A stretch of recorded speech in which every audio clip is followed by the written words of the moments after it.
Bonjour, bienvenue à Vie et Miséricorde, c'est Ursule. On est le 25 avril 2026. Alors, je viens parler de l'arbre de vie, disponible pour chacun d'entre nous. Amen. Alors, notre texte se trouve dans Apocalypse 22. Au verset 1, c'est dit: Et il me montra un fleuve d'eau de la vie, limpide comme du cristal, qui sortait du trône de Dieu et de l'agneau. Au milieu de la place de la ville, et sur les deux bords du fleuve, il y avait un arbre de vie, produisant 12 fois des fruits, rendant son fruit chaque mois, et dont les feuilles servaient à la guérison des nations. Il n'y aura plus d'anathème, le trône de Dieu et de l'agneau sera dans la ville, ses serviteurs le serviront et verront sa face, et son nom sera sur leur front. Amen. Il n'y aura plus de nuit, et ils n'auront besoin ni de lampe, ni de lumière, parce que le Seigneur Dieu les éclairera, et ils régneront au siècle des siècles.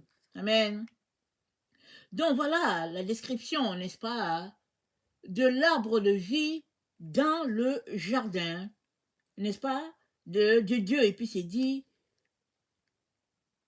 au milieu de la place de la ville, sur les deux bords du fleuve, il y avait un arbre de vie. Les deux bords du fleuve, ça représente quoi? C'est dit que il y avait de l'eau qui venait du trône de Dieu et il y avait l'autre qui vient du trône de l'agneau. On est béni, n'est-ce pas? On est béni d'avoir, n'est-ce pas, à être nourri par Dieu le Père, à être nourri par Dieu le Fils. Et l'arbre de vie, c'est qui ici? C'est l'Église de Jésus. Alléluia. Jésus-Christ, dans son grand amour, n'est-ce pas, a racheté l'humanité et il lui a donné son corps qui est, n'est-ce pas, là où les humains vont se désaltérer, et son corps, c'est toi et moi. Jésus-Christ est la tête et nous sommes le corps de notre Seigneur. Nous ne pouvons pas évoluer sans la tête, et la tête a besoin de nous pour pouvoir fonctionner. Dans Colossiens 1, voilà ce que le Seigneur nous dit dans Colossiens 1. Au verset 15, c'est dit: il est l'image de Dieu invisible, le premier-né de toute la création. Car en lui ont été créées toutes les choses qui sont dans les cieux et sur la terre, les visibles et les invisibles, trône, dignité, domination, autorité, tout a été créé par lui et pour lui. Il est avant toute chose et toute chose subsiste en lui. Il est la tête du corps de l'Église. Il est le commencement, le premier-né d'entre les morts, afin d'être en tout le premier, car Dieu a voulu que toute plénitude habite en lui. Il a voulu par lui réconcilier tout avec lui-même, tant ce qui est sur la terre que ce qui est dans les cieux, en faisant la paix avec lui par le sang de la croix. Et vous qui étiez autrefois étrangers et ennemis, par vos pensées et par vos mauvaises œuvres, il vous a maintenant réconciliés par sa mort dans le corps de sa chair, pour vous faire paraître devant lui, saint, irrépréhensible et sans reproche. Si du moins vous demeurez fondés, inébranlables dans la foi, sans vous détourner de l'espérance de l'évangile que vous avez entendu et qui a été prêché à toute créature sous les cieux, et dont moi, Paul, j'ai été fait ministre. Amen. Alors, Jésus-Christ, c'est la tête, et il est l'image du Dieu invisible. Et il est la tête, et c'est dit quoi?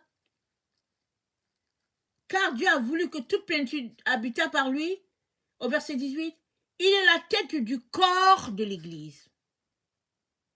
Et dans Éphésiens, alors que le Seigneur nous présente son Église, dans Éphésiens 5, il dit, au verset 23, car le mari est le chef de la femme, comme Christ est le chef de l'Église. Christ est le chef de l'Église, qui est son corps dont il est le sauveur. L'Église est le corps de Jésus. Amen. Et c'est dit quoi? C'est dit au verset 26. Marie, on va lire d'abord le verset 25. Marie, aimez vos femmes comme Christ a aimé l'Église et s'est livré lui-même pour elle, afin de la sanctifier par la parole, après l'avoir purifiée par le baptême d'eau, afin de faire paraître devant lui cette Église glorieuse, sans tache, ni ride, ni rien de semblable, sainte et irrépréhensible. C'est ça que Jésus-Christ a fait. Et il a rendu son Église pure, sans tache, ni ride, et par l'Église, il veut bénir toute la terre. C'est ça son projet, le projet de notre Seigneur Jésus. Et l'Église ne peut pas exister sans Jésus, parce que Jésus-Christ, c'est la tête. Et c'est dit quoi? On reconnaît l'arbre à son fruit. Alors Jésus-Christ, c'est la tête, nous sommes le corps, c'est, n'est-ce pas, cet assemblage, cette union, voilà, le mot assemblage n'est pas bon, cette union entre la tête et le corps, cette harmonie, voilà, fait que les fruits sont là pour la guérison des nations.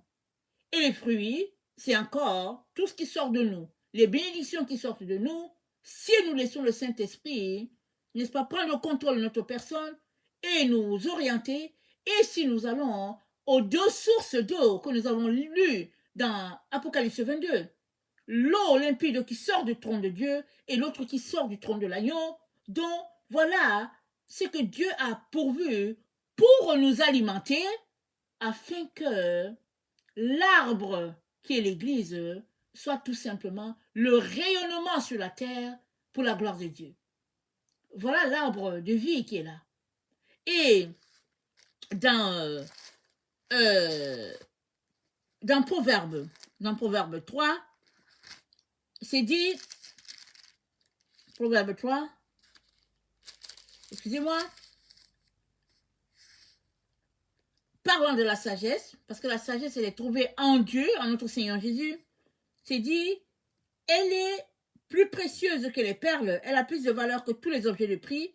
Dans sa droite est une longue vie, dans sa gauche la richesse et la gloire, ses voies sont des voies agréables, et tous ses sentiers sont paisibles. Elle est un arbre de vie pour ceux qui la saisissent, et ceux qui la possèdent sont heureux. Amen. C'est par la sagesse que l'Éternel a fondé la terre, c'est par l'intelligence qu'il a affermi les cieux. Amen. Donc, l'Église, au fait, c'est la sagesse de Dieu sur la terre. L'Église a reçu tout pour que, par elle, l'être humain puisse être nourri, désaltéré et vivre heureux. Parce que dans l'Église, tout est trouvé. La sagesse, l'intelligence, et Dieu a fait d'elle irrépréhensible, sans tache, ni ride, ni rien de semblable. Voilà la raison pour laquelle Jésus-Christ a dit assez. À toutes les souillures qu'il y a dans l'Église, Jésus-Christ a dit c'est le temps de tout nettoyer. Si nous ne nettoyons pas au niveau de nos églises, alors ces églises ne vont pas subsister devant Dieu. Parce que Jésus-Christ est mort pour que son église, n'est-ce pas, soit irrépréhensible, sans tache, ni ride, ni rien de semblable. Il a payé le prix pour que l'église soit nickel. Et si toi tu dis que tu appartiens au Seigneur, il est temps, n'est-ce pas, que tu rentres en toi-même et que tu nettoies toutes ces choses qui doivent être nettoyées afin que par toi, Jésus-Christ puisse bénir toute la terre. Parce que tu fais partie de l'arbre. Jésus-Christ est la tête, tu es le corps, donc c'est cet arbre-là, n'est-ce pas, qui est la gloire de Dieu sur la terre. Et dans Matthieu 7, au verset 17, c'est dit, tout bon arbre porte le bon fruit, mais le mauvais arbre porte le mauvais fruit. Un bon arbre ne peut porter les mauvais fruits, ni un mauvais arbre porter les bons fruits. Tout arbre qui ne porte pas de bons fruits sera coupé et jeté au feu. C'est donc à leurs fruits que vous les reconnaîtrez. L'église de Jésus-Christ, c'est l'arbre de vie que Dieu a placé sur la terre. Et c'est dit qu'elle produit 12 fruits pour la guérison des nations et puis pour la restauration de tout être humain. Ça veut dire quoi? Ça veut dire que Jésus-Christ a pourvu pour que nous puissions être des sources de guérison, des sources de bénédiction, des sources de joie tout autour de nous, et ça, peu importe l'endroit où l'église de Jésus-Christ s'est trouvée. Maintenant, est-ce que c'est ça qui se passe à l'église de Jésus? Malheureusement, non. Il est donc temps que nous puissions laisser toutes ces choses-là qui nous distraient et représenter effectivement cette église de Jésus-Christ. C'est vrai qu'ici sur la terre, les choses ne seront pas parfaites parce que nous sommes des êtres humains, mais Jésus-Christ est l'exemple qui a marché sur cette terre de manière à être, n'est-ce pas, cet arbre qui a béni tout le monde autour. Et il a dit, soyez mes imitateurs. Non, non, non. Il a dit, soyez les imitateurs du Père. Il a dit ça. C'est Paul qui a dit, soyez mes imitateurs comme je le suis de Christ. Jésus-Christ a dit, soyez parfaits comme votre Père.